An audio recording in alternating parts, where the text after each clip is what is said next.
How do I want to shoot this? Well, let's start with the obvious thing. I screwed up. I started out Sunday and I built this.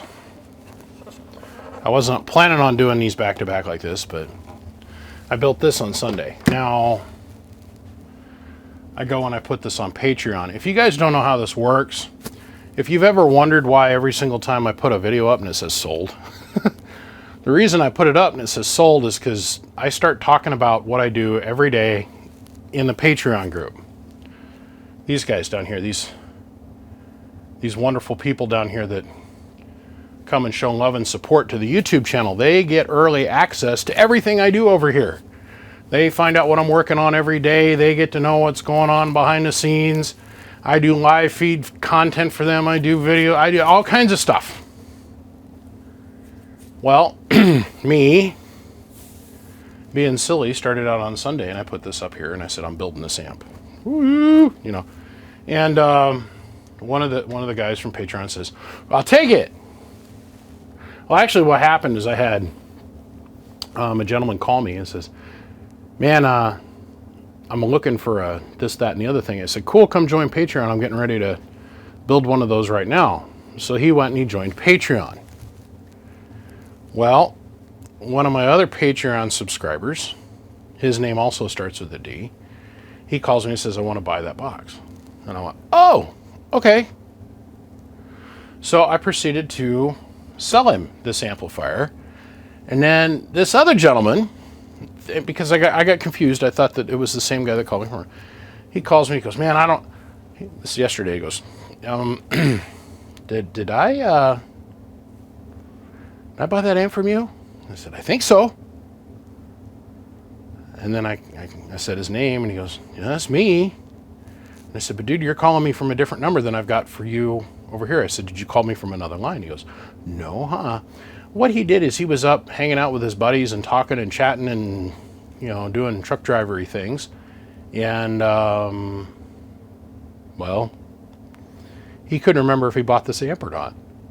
So I'm very quickly doing this math in my head. I'm like, wait a minute, two different people. This guy wanted sideband and wanted the full money. This guy's got a Stryker 497 that he got from our good friends down there at Wolfman CB derail, and he wanted to have just strictly an AM box because the radio's AM only. And I'm like, oh man. Now I wasn't planning on building this until later this month.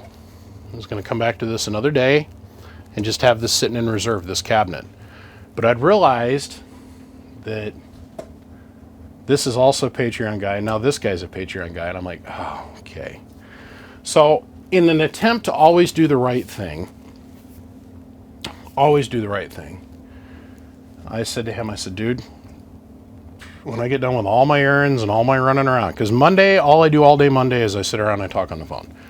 Then Tuesday, I actually am able to run around and get errands done. So I had my yearly physical and all that kind of stuff. And I ran around and I did all my errands yesterday. Last night I sat down and I put this together, and then I worked on it this afternoon as I've been fielding phone calls and dealing with other stuff. So, to make a long story short, this is a twofer. It's 2 for 1 video, is what it is. Since I just got done testing this one, this is where we're going to start. So we're going to work in reverse order. We're going to try number 42 before we do number 43. So let's start out over here. This, ladies and gentlemen, has, like, let's pretend you've never heard me say this before, is a 1,000 watt slug in peak envelope power. This one here is a 1,000 watt slug in average bird unaltered measured format. This here is a 5 watt slug reading in the opposite direction, back from the bird 10,000 watt dummy load. We're going to start out with this radio first, the 2950, which is legendary. We're going to use this 5 watt slug in reverse to show our input and our pass-through tune. Then we're going to jump down here to the 490, which is equivalent to his 497. Actually, it does a little bit more than his 497, or pretty close to it, because I watched the derail video. Now, this is not a derail modified radio, so it's not going to show the tremendous bird numbers that you're going to see on your end. should probably send it to him or ask him what I need to modify, but I digress. So let's start out with low power drive. First, let's show our pass-through tuning. What we're demonstrating with this test is the RF's ability to go in from the coax, pass through the relay and all the other little countryman bits, and then go out, go through all the different line sections, and then down to the Bird 10,000 watt dummy load. Okay, let's grab the microphone. Hello, 1, 2. So we're putting about 25 watts. Oh, we're not even doing that. Here, hold on. Man, look at this. Way to totally jump the ship here. Let's turn on the big power supply and we'll come up off the resting voltage of the batteries. Okay. So now, hello, 1, 2. There's our 25, 28 watts. Let's turn the amplifier on. Hello, 1, 2. Making 600-ish watts of power, about 580 watts of power. Hello, 1, 2, 1, 2, 1, 2, 1, 2. Okay. So now, let's go look at our input tune. Hello, 1, 1, 1, 1, 1. Hello, 1, 1, 1. Hello, 1, 1, 1. Hello, 1, 1, 1. We notice the needle's going slightly in reverse, which is totally cool. Hello. Okay. That's about what we should expect out of a straight 4-pill with just a little bit of drive. Let's go ahead. We're going to disconnect the 2950. Let's go over here.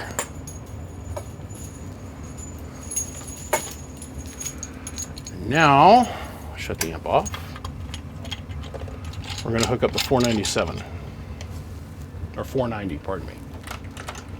So shut off the 2950. We'll turn on the 490. And now let me show you what we're putting into this for drive power. Hello, 1, 2. Hello, 1, 2. You'll notice over here that the average numbers are way down.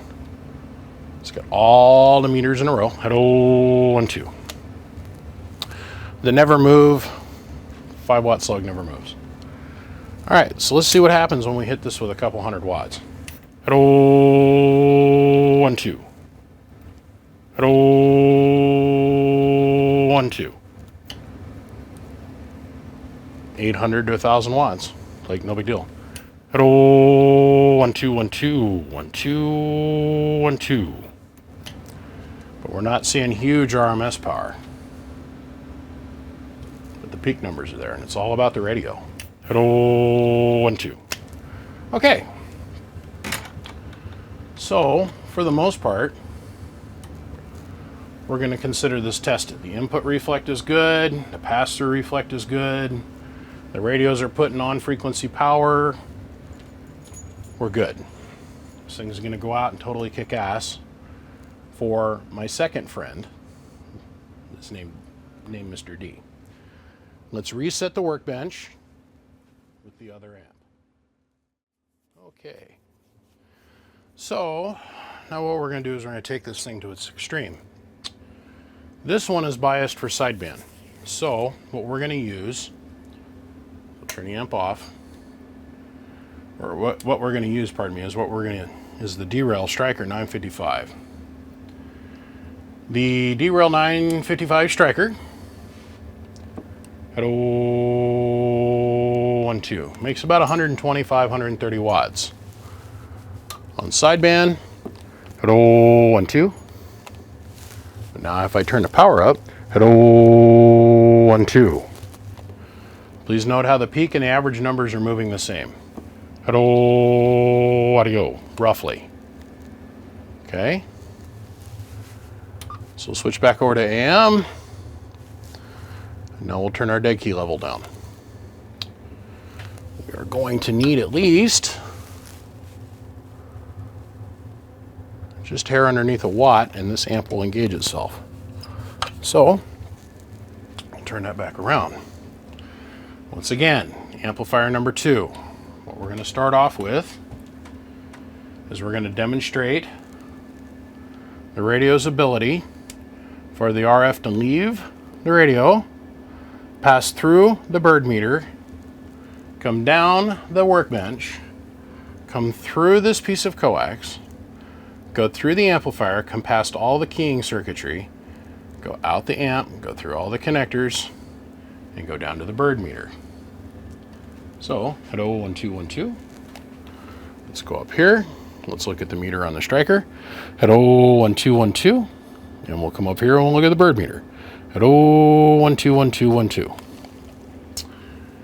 That is a two-sided story that I'm telling you. What do you guys mean? What do you think I mean by a two-sided story? Well, the RF energy's got to go both directions.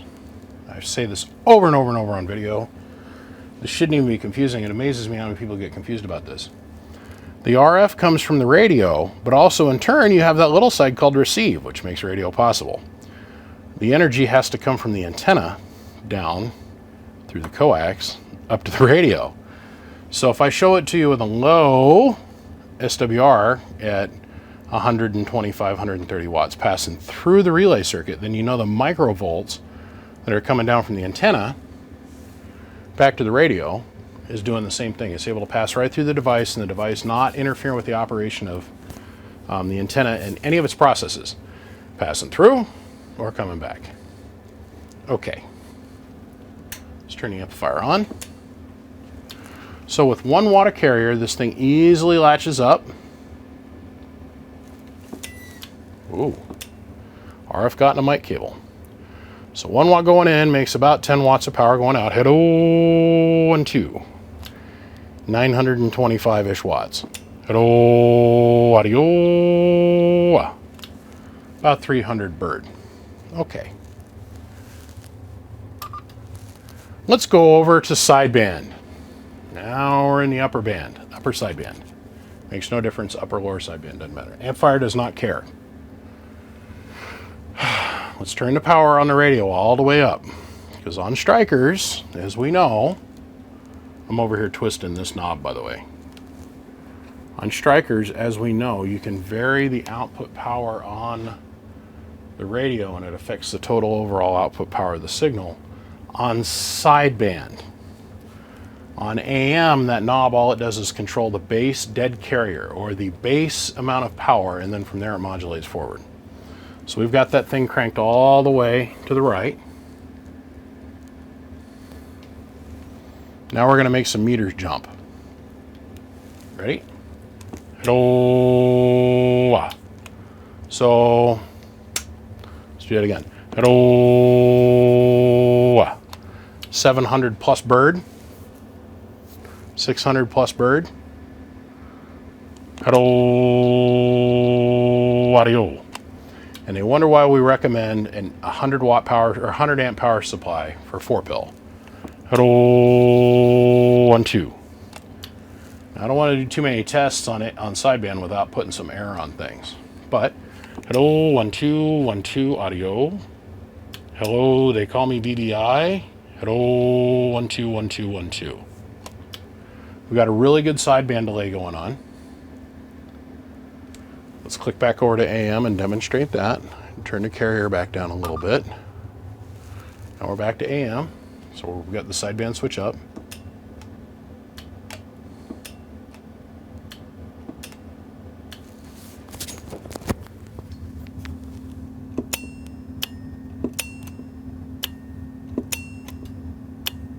Okay.